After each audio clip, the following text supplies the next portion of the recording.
Papa argentino falou em italiano e brincou. Parece que meus irmãos cardeais foram buscar um Papa quase no fim do mundo. Sono andati a prenderlo quasi alla fine del mondo.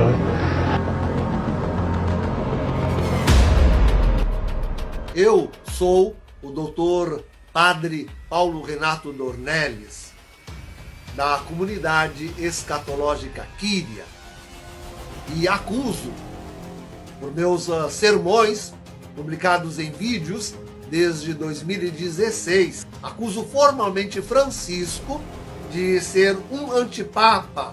Estamos em cisma desde ao menos 2016. Afirmamos ser Francisco mais do que um antipapa qualquer, aquele que reveste a forma do falso profeta de Apocalipse 13, 11 seguintes. E isto acaba por se constituir na maior prova de quanto estamos vivendo em ato o fim dos tempos. É para enfrentar toda esta realidade que estamos nos reunindo em comunidade de WhatsApp para começar. Código de Área 51, construindo um refúgio, como verdadeira Igreja Católica, que saberá enfrentar o tempo presente e tudo aquilo que ele nos reserva.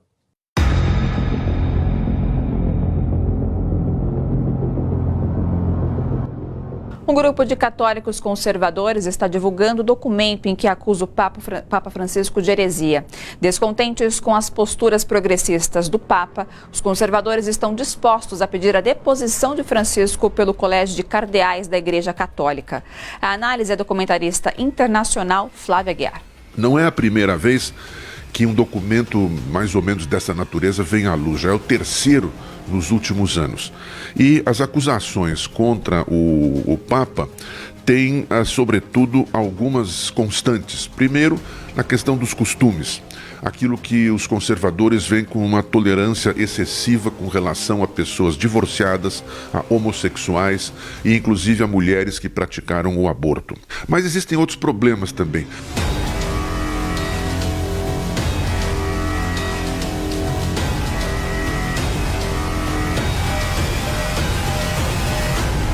Vamos a Londres, o Felipe Killen está conosco aqui ao vivo. Ô Killen, vamos ao assunto, né? Um posicionamento inovador e necessário agora por parte da Igreja Católica, do Papa, que já está assumindo que é bacana a união civil entre homossexuais. Ele deu essa declaração em um documentário que estreou ontem no Festival de Roma.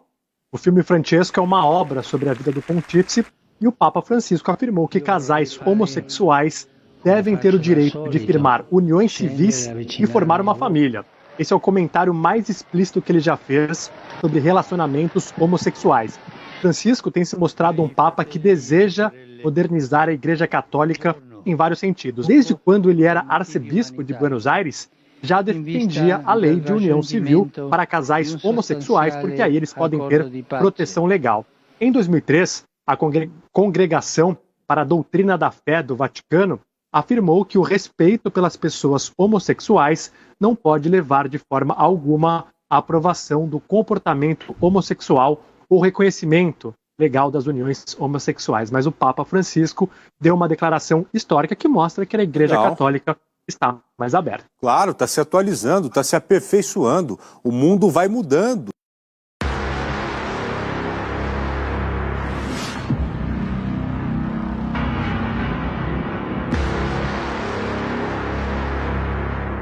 O Papa Francisco fez uma mudança no Pai Nosso, olha que interessante. Mudança, obviamente, é uma releitura. O Papa aprova oficialmente mudança na oração do Pai Nosso. A mudança substitui o trecho "não nos deixeis cair em tentação" para "não caiamos em tentação". Está ali uma foto do Papa Francisco, né, líder da Igreja Católica Romana. Agora que interessante, Rogério, que ele fala assim, o Papa propõe que mude, ou já propôs, né, a oração do Pai Nosso agora, pelos católicos, não vai falar mais assim, não nos deixeis cair em tentação. Vai ser assim, não caiamos em tentação. O que eu não consigo entender é que, assim, se você está orando, você está falando com Deus. Por que você está falando com Deus? Você fala que nós... Você fala que para você não cair. Você tem que pedir... Você Pedir ajuda, né? Pedir ajuda. Porque, na verdade, a oração é o quê? Você falando a Deus, pedindo ou agradecendo, né? Então, no caso da oração do Pai Nosso, nesse ponto é pedir a Deus que não te deixe cair em tentação. Agora, não te deixar cair significa uma dependência. Você é dependente de Deus para não cair em tentação. Agora, por outro lado, né, você... Não caiamos em tentação. Não caiamos. Então, aí já traz uma responsabilidade humana. Você está falando para Deus, mas você está falando para si. Eu que resolvo, né? Eu resolvo. Então, E Deus não tenta ninguém. Deus não tenta ninguém. A teologia bíblica diz que Deus permite que você passe por uma provação. O papel de tentar do diabo. Mas a gente não pode ceder à tentação. Gente, o diabo é tão cara de pau que ele tentou Jesus, o Filho de Deus. Não vai te tentar? Vai sempre te tentar. Você não pode vacilar. Exatamente. E pede a Deus, Deus, me ajuda a não cair. Deus vai te ajudar, vai te capacitar.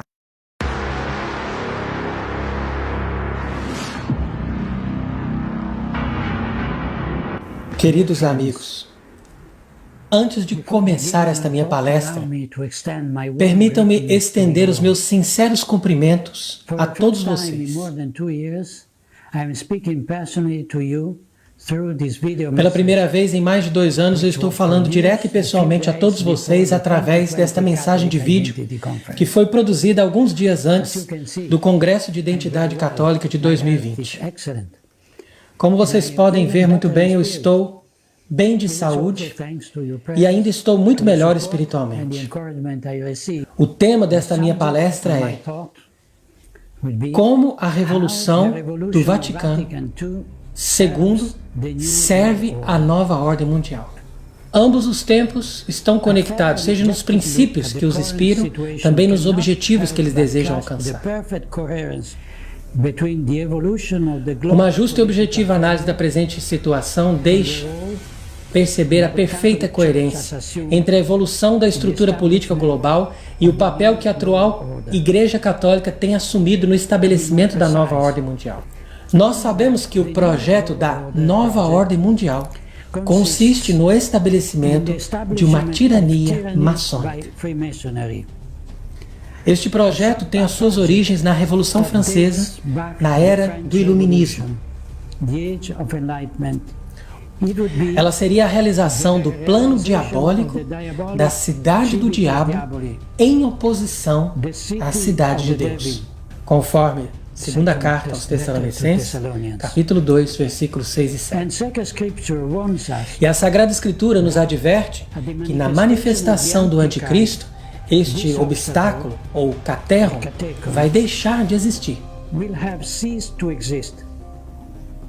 Parece que, para mim, é evidente que o fim dos tempos está agora se aproximando diante dos nossos olhos.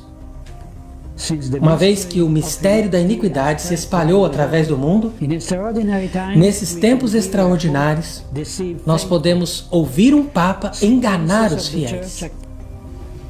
Nestes tempos extraordinários, nós ouvimos um conspirador chamado Cardeal Godfrey Daniels nos dizer que desde a morte de João Paulo II, a máfia de São Galo tem planejado eleger um deles para o trono e a cátedra de Pedro.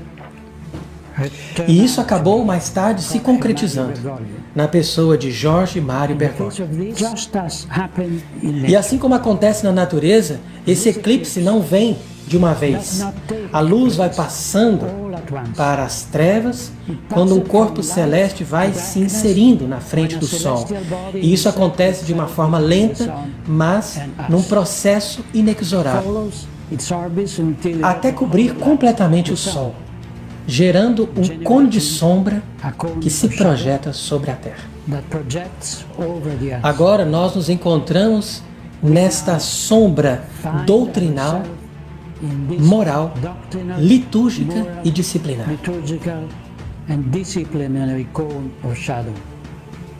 Não estamos ainda no eclipse total, que vai acontecer no final desse processo, sob o reinado do Anticristo. Mas é um eclipse parcial, que nos deixa ver apenas uma coroa luminosa da luz do Sol em volta do disco negro do astro que o cobre. Nesta parte da conferência, eu desejaria tratar especialmente da relação entre a revolução do Vaticano II e o estabelecimento da nova ordem mundial.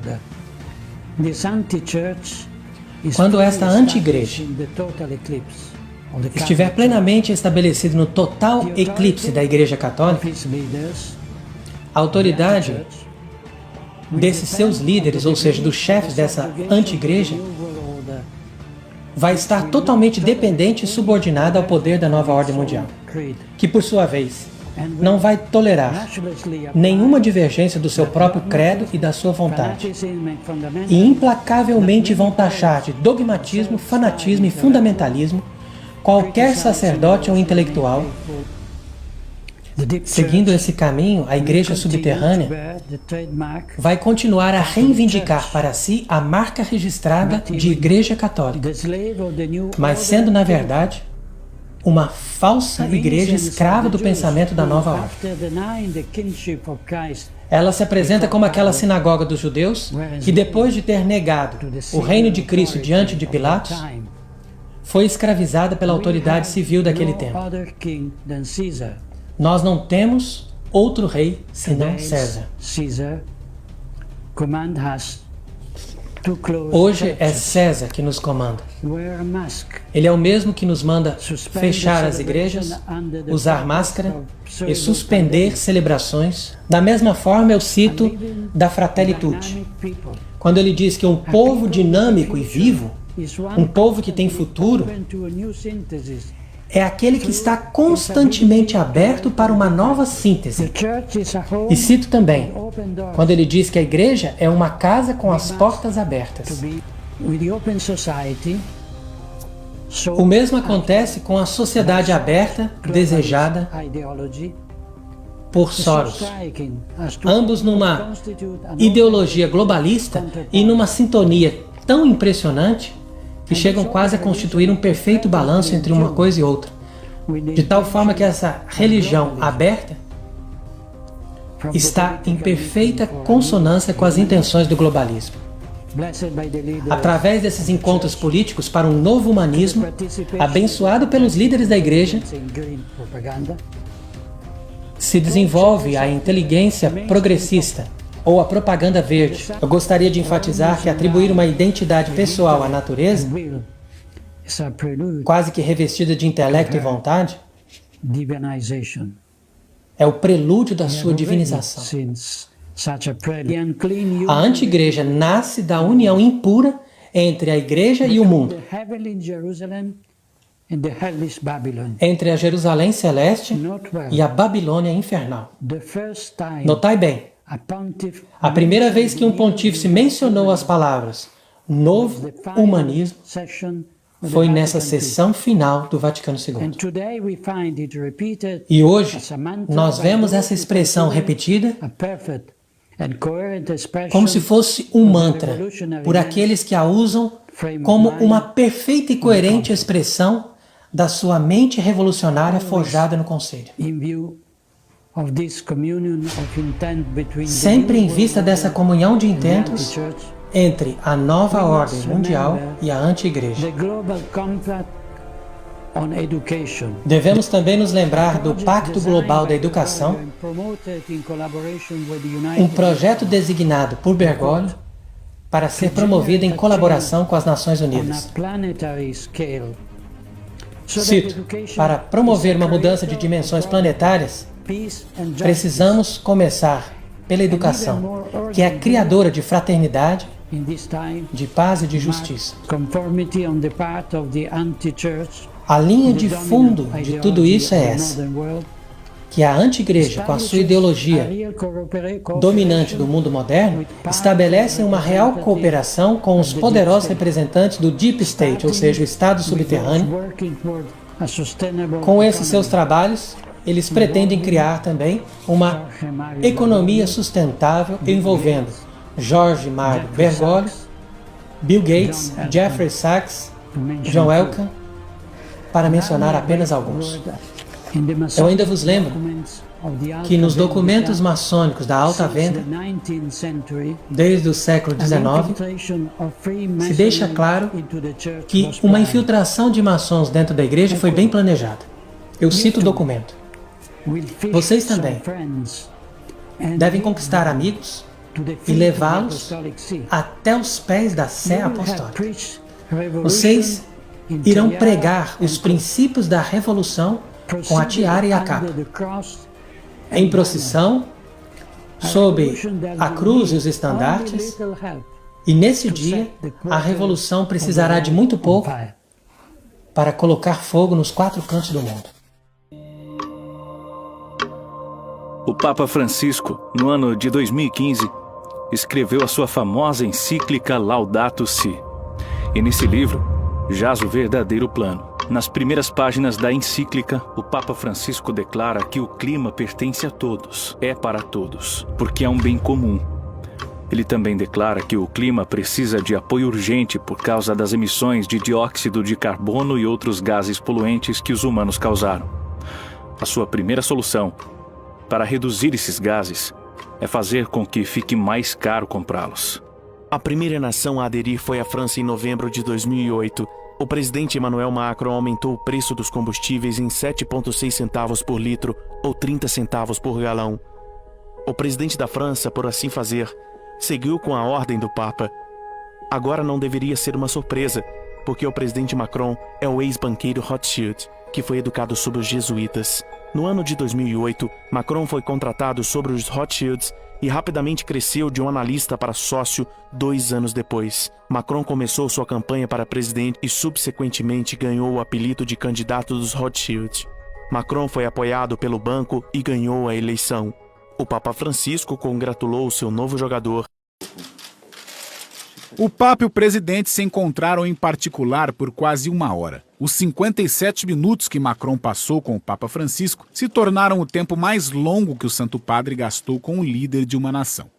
O Papa Francisco congratulou seu novo jogador e deu a Macron o título de o primeiro e único cânone honorário da Arquibasílica de São João de Latrão. O cânone honorário é uma tradição desde o século XV, que significa defensor e advogado da Igreja Cristã e protetor da fé palestina e católica. Os imperadores ou presidentes empossados com este título significa que eles defenderão a Igreja Católica e seus bispos. Isso é exatamente o que Macron tem feito. Macron não é um presidente, mas ao invés um pequeno padre na presidência para entregar de volta ao papado o poder que outrora tivera.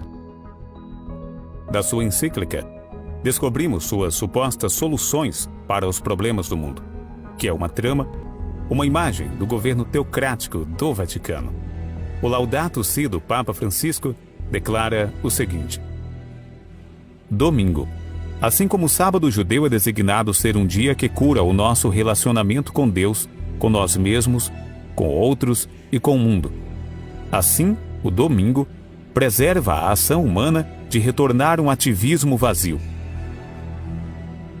E o domingo também preserva da ganância desenfreada e senso de isolamento, o que faz buscar o benefício pessoal ao detrimento de tudo o mais. A lei do repouso semanal proíbe trabalho no 7º dia. O descanso abre os nossos olhos para um quadro maior e nos dá uma sensibilidade renovada aos direitos dos outros. Então, o dia de descanso, centrado na Eucaristia, difunde a luz sobre a semana inteira e encoraja-nos a assumir o cuidado da natureza e dos pobres.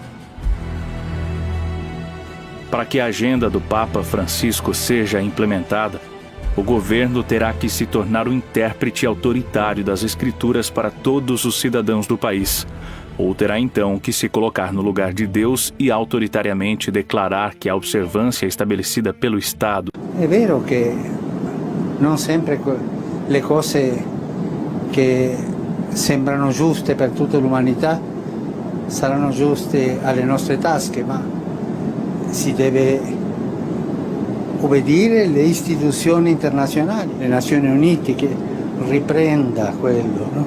L'Unione Europea che sia più forte, le Nazioni Unite che riprenda quello, no? L'Unione Europea che sia più forte.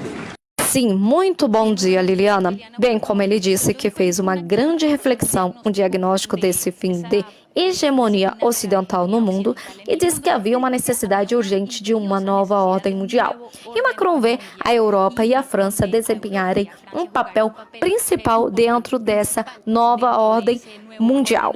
E por essa razão, o que ele criou é um projeto para redefinir a civilização europeia como um projeto bastante ambicioso, baseado nos valores da Europa dentro dos diferentes pontos da sua estratégia.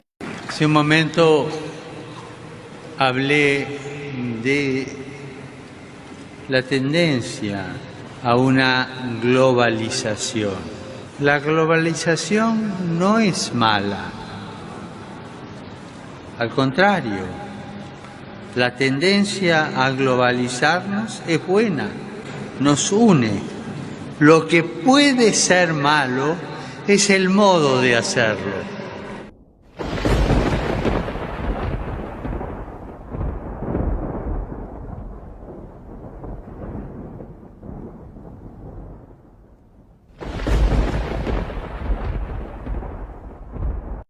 O Papa Francisco realizará um evento de oração chamado Filhos de Abraão.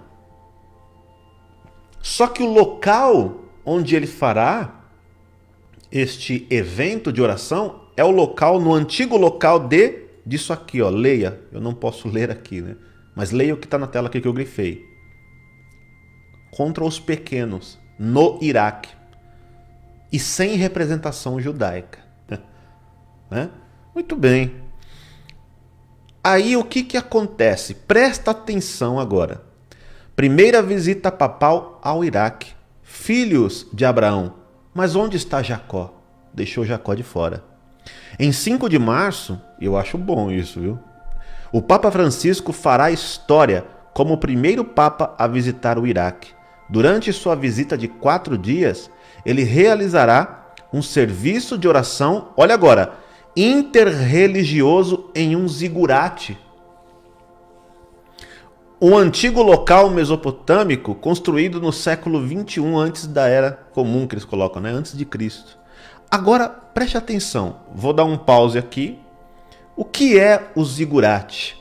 Você lembra a Torre de Babel, ou a Torre de Babel? Ela era um zigurate, dessa forma aqui, ó, tá aqui, né? Ela era também um zigurate. Então veja aonde Francisco fará esse culto, em um zigurate, né? Olha aqui, ó. É até a foto que tem lá também na notícia, né? Bom, aqui está. Provavelmente ele subirá essa escada, um local terrível, e fará esse culto. Na próxima semana, o Papa fará um culto que o Vaticano chamou de Oração pelos Filhos e Filhas de Abraão. A Reuters relatou que o serviço de oração interreligioso, preste atenção nisso, interreligioso, contará com a presença de cristãos muçulmanos, Madaen Sabaen, né? Izad e outras minorias religiosas presentes no Iraque. Não há menção de judeus, descendentes de Jacó, sendo incluídos na oração pelos filhos e filhas de Abraão. Que interessante. O foco do serviço de oração na próxima semana será a harmonia entre os grupos religiosos. E eu vou te falar já já o que isso significa. Papa Francisco fará esse culto ecumênico, vamos falar assim, né, interreligioso, num zigurate, alusivo para mim à Torre de Babel, né? É um local onde pequenos, né, eram utilizados de formas cruéis, como vocês leram acima no título, e ele estará lá. Então veja, o momento da visita papal é auspicioso e talvez até profético. Ele virá logo após o feriado judaico de Purim, em comemoração à salvação dos judeus do Iraque de Amã, o descendente de Agag, o rei de Amaleque, e cuja conexão com a futura batalha de Gog e Magog é sugerida pelo profeta Ezequiel. Olha o caminho sendo preparado. Ezequiel 39:15. Enquanto aqueles que atravessam o país fazem suas rondas, qualquer um, desde que vir um osso humano, deve erguer um lápide ao lado dele, até que os enterradores os enterrem no vale da multidão de Gog. A palavra hebraica para multidão é essa daqui, tá aqui, né? Amon, semelhante ao nome Amã. Amã é conhecido como um agagita, também o conectando, pelo menos, né, etimologicamente, com Gog. A visita também ocorre algumas semanas antes do 24º dia do primeiro mês de Nissan, dia em que Daniel teve sua visão, descrita no capítulo 10, que aconteceu no rio Tigre da Mesopotâmia. Em sua visão enigmática, Daniel viu um homem vestido de linho, seus lombos cingidos em ouro fino, e o som de sua fala era como o barulho de uma multidão. O homem, na visão, deu a Daniel uma mensagem. Você sabe por que eu vim até você? Agora devo voltar para lutar contra o príncipe da Pérsia. Quando eu for embora, o príncipe da Grécia entrará. Daniel 10:20. Muitas interpretações modernas da profecia identificam a Pérsia como o atual Irã e a Grécia, um país fundado pela descendência de Esaú, como o catolicismo. Esaú e Ismael se unem contra Israel no fim dos dias. Isto aqui é um evento profético diante dos nossos olhos, tá certo? A pavimentação para o sistema do anticristo é o que está acontecendo. E tudo está sendo preparado. E esse poder todo, e toda essa estrutura que passa desde a religião, vai para a ciência, né? Passa por todas as áreas, será entregue para o homem do pecado. E o caminho está sendo pavimentado, e este Senhor, né, tem um papel crucial nisso tudo. E esse aqui veio com a missão. E hoje os católicos mesmo estão entendendo que ele realmente veio para essa missão. Que o Emmanuel seja luz para toda a humanidade ferida.